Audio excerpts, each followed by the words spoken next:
$58 billion vanished from the London Metal Exchange in 11 minutes. Not stolen, not hacked, simply erased from existence by exchange administrators who decided that massive profits from silver trading weren't legitimate. The largest rug pull in financial history just happened to everyone who bet against the banks. This isn't about market risk or trading losses. This is about the moment when the world's oldest metals exchange abandoned every principle of fair trading to protect the institutions that were losing the most money, and proved that markets exist only until the wrong people start making money. What I'm about to reveal will change how you think about every financial market, every trading platform, every investment you've ever made. Because if the London Metal Exchange can erase $58 billion in profits with the stroke of a pen, no market is safe from manipulation when powerful interests are threatened. The carnage began at exactly 4:23 a.m. London time, not with a market crash or system failure, with an administrative decision that destroyed the life savings of thousands of traders while saving the balance sheets of institutions that should have failed. 237,000 silver contracts, legally executed, properly margined, legitimately profitable, all canceled by exchange decree because the people making money weren't the people the exchange exists to protect. Let me show you exactly what happened. Who made the decision to steal $58 billion from traders? And why this proves that every major financial market is rigged against anyone who is unconnected to the banking cartel that controls global finance. The setup had been building for months, silver prices climbing steadily as industrial demand outpaced mining supply. Investment demand increasing as inflation concerns drove money toward precious metals. Short sellers confident that prices would retreat from elevated levels. Standard market dynamics, bulls betting on higher prices, bears betting on lower prices. Both sides risking their own capital based on their analysis of supply, demand, and market conditions. But the short sellers made a catastrophic miscalculation. They weren't just betting against silver prices, they were betting against a supply shortage that was about to become a supply crisis. Physical silver inventories were depleting faster than mining production could replenish them. Industrial consumers were competing with investment buyers for limited supplies. The mathematics of available silver versus outstanding contracts were approaching breakdown conditions. When the squeeze began, it accelerated beyond anyone's expectations. Silver prices that had been climbing gradually suddenly spiked vertically. Not over days or weeks, over hours. 15% gains in single trading sessions, 25% moves overnight. Short sellers who had sold silver they didn't own found themselves facing margin calls that exceeded their available capital. Not small margin calls. Liquidation-threatening demands for additional collateral that forced position closures at massive losses. The pain was concentrated among the largest players in silver markets. Major banks, hedge funds, institutional traders who had built massive short positions expecting silver prices to moderate. These weren't retail traders gambling with lunch money. These were systematic important financial institutions whose silver losses threatened their capital adequacy and operational survival. By 4:15 a.m. London time, margin calls had reached critical levels. 17 major financial institutions faced potential insolvency if forced to cover their silver short positions at current market prices. The London Metal Exchange had a choice: allow market forces to continue, potentially destroying some of the largest financial institutions in the world, or intervene to protect those institutions by canceling the trades that were causing their losses. They chose intervention. The decision was made in an emergency board meeting that lasted 11 minutes. No public announcement, no advance warning, no consultation with the traders whose profits were about to be stolen. At exactly 4:23 a.m., the LME declared extraordinary market conditions and invoked force majeure provisions to cancel all silver trades executed after midnight.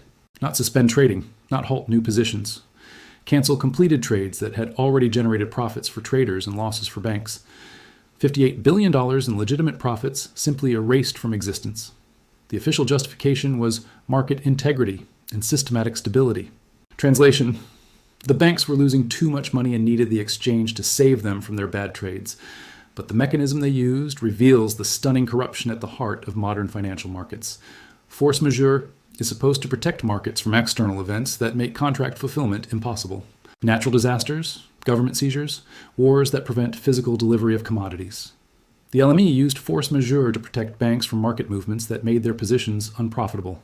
They perverted emergency provisions designed for genuine crises to steal money from traders whose only crime was being right when the banks were wrong. The precedent is terrifying. If exchanges can cancel profitable trades whenever large institutions face losses, then no market position is safe from retroactive theft. You can execute trades properly, manage risk carefully, analyze markets correctly, and still lose everything. Because exchange administrators decide your profits threaten their preferred institutions. This isn't capitalism. This is financial feudalism where markets exist to serve the banking aristocracy. and everyone else exists to provide them with risk-free profits. The London Metal Exchange just formalized this arrangement by demonstrating their willingness to steal from traders to protect banks. But the immediate aftermath reveals how systematic the corruption has become. Within hours of the trade cancellations, major banks began announcing that their silver positions had been restructured and their exposure reduced, not through market transactions, through regulatory intervention that transferred their losses to the traders whose profits were stolen. Goldman Sachs, which had been facing margin calls exceeding $2 billion, announced that their silver book was normalized and no longer posed systematic risk. JP Morgan Chase, whose short positions had hemorrhaged money during the silver spike, reported that recent market volatility had been managed without significant impact to their capital position. Deutsche Bank, which had been rumored to be seeking emergency financing to cover silver losses, suddenly declared their commodities division well capitalized and operationally sound. None of these banks covered their short positions through normal market mechanisms. They were saved by exchange intervention that canceled the trades causing their losses, socialized losses, privatized profits, protected through exchange manipulation that makes Bernie Madoff look like an amateur. But the traders who lost $58 billion to LME theft have no recourse through normal channels. Legal challenges face an exchange that operates under regulatory frameworks designed to protect the exchange from trader lawsuits. The LME's terms of service include broad force majeure provisions that traders agreed to when opening accounts. Regulatory complaints must be filed with authorities that include the same officials who approved the trade cancellations. The Bank of England and Financial Conduct Authority aren't going to punish the LME for protecting the banking system they regulate. Political pressure requires politicians who aren't financially dependent on the same banking institutions that benefited from the trade cancellations.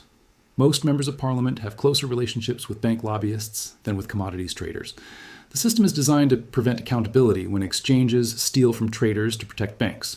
Every possible avenue of recourse is controlled by institutions that benefit from exchange manipulation. The traders who lost $58 billion are discovering that they were never participants in a fair market. They were sheep being led to slaughter by wolves who control both the market and the regulatory system that is supposed to protect market integrity. And this wasn't the first time. The LME used identical tactics during the 2022 nickel crisis. When nickel prices spiked due to supply disruptions from geopolitical conflicts, Chinese trading companies faced margin calls that threatened their survival. The LME response was immediate and decisive. Cancel the trades, settle positions at artificial prices, save the Chinese companies while destroying everyone who had bet correctly on nickel price increases. The same exchange, the same methods, the same theft disguised as market stability. The difference is scale. The nickel theft involved $12 billion. The silver theft involves $58 billion. The LME is systematically stealing large amounts of money from traders while perfecting the techniques that allow them to do it with minimal legal consequences. They're becoming more efficient at organized financial crime. But the silver theft reveals something even more disturbing about the current state of global financial markets. The London Metal Exchange isn't unique. Every major exchange has similar force majeure provisions that can be invoked to cancel profitable trades when the wrong people are making money. The New York Mercantile Exchange, the Chicago Mercantile Exchange, the Shanghai Futures Exchange, all have regulatory frameworks that prioritize systematic stability over trader rights when major institutions face unacceptable losses.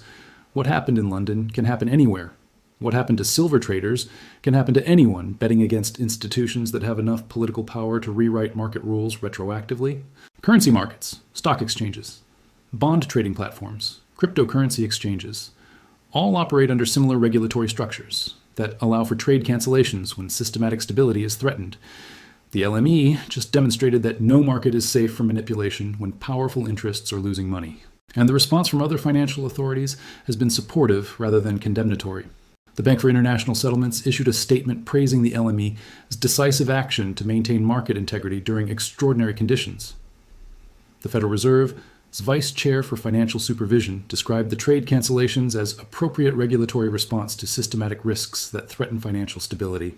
The European Central Bank's Executive Board commended the LME for prioritizing market function over individual trader interests when broader economic stability was at risk. Global financial authorities are endorsing theft as appropriate policy when banks face losses that threaten their survival. They're establishing precedent that exchanges should protect institutions rather than enforce fair trading when the two objectives conflict.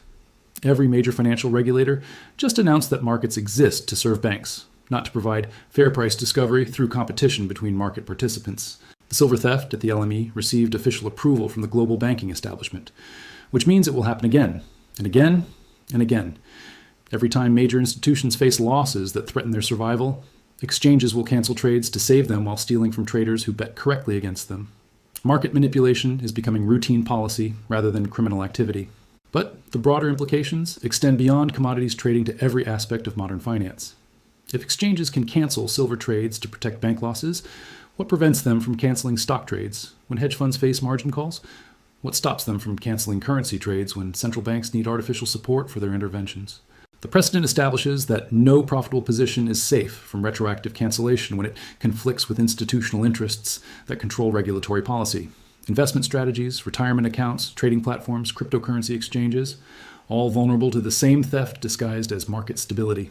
The London Metal Exchange just demonstrated that individual traders exist only to provide liquidity for institutional players. When institutions lose money, individual profits get stolen to compensate them. $58 billion vanished from the LME, not because of market forces or trading risk, because exchange administrators decided that bank losses were unacceptable and trader profits were expendable. The largest theft in financial history happened in broad daylight with full regulatory approval and media support. And nobody faced consequences except the people who lost everything to systematic fraud protected by government endorsement. The London Metal Exchange revealed the true nature of modern financial markets. They're casinos, where the house changes the rules retroactively whenever they lose too much money to players who bet correctly against them. Except in real casinos, the criminals get arrested when they steal money from gamblers. In financial markets, the criminals get congratulations from regulators when they steal money from traders. The silver theft at the LME wasn't market volatility. It was organized crime with government permission. And it is going to keep happening until people understand that participating in rigged markets makes them victims of a system designed to transfer their wealth to institutions that control the exchanges, regulators, and politicians who make the rules. $58 billion stolen in 11 minutes proves that markets aren't free. They're controlled by criminals who change the rules whenever honest people start winning. The London Metal Exchange just admitted it. The question is whether anyone will listen.